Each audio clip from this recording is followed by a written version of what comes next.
Inaj collector કચેરીના સભાખંડ ખાતે collector Digvijaysinh જાડેજાના અધ્યક્ષસ્થાને સંકલન અને ફરિયાદ સમિતિની બેઠક યોજાય છે। જિલ્લાની સંકલન અને ફરિયાદ સમિતિની બેઠકમાં સ્વાગત કાર્યક્રમ સહિત રજૂ થયેલા પ્રશ્નો અને મુદ્દાઓ અંગે જિલ્લા કલેક્ટર દિગ્વિજયસિંહ જાડેજા દ્વારા અધિકારીઓ સાથે ચર્ચા કરી માર્ગદર્શન આપવામાં આવ્યું છે। આ ઉપરાંત ધારાસભ્ય ભગવાનભાઈ બારડ દ્વારા રજૂ કરેલા પ્રશ્નો અંગે વિસ્તૃતમાં ચર્ચા કરવામાં આવી છે।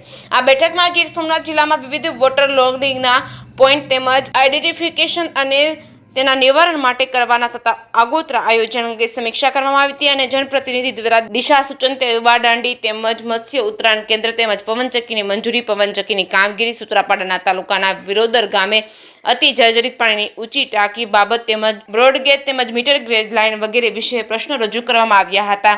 જનપ્રતિનિધિઓ દ્વારા રજૂ કરેલા આ તમામ પ્રશ્નો ધ્યાને લઈને કલેક્ટરે જનસુખાકારીના પ્રશ્નોનું નિયમસર અને સમયસર કામ કરી એકબીજા વિભાગોના સંકલનમાં રહીને સકારાત્મક દિશામાં કામગીરી કરવા સંલગ્ન વિભાગોને સૂચના આપી છે।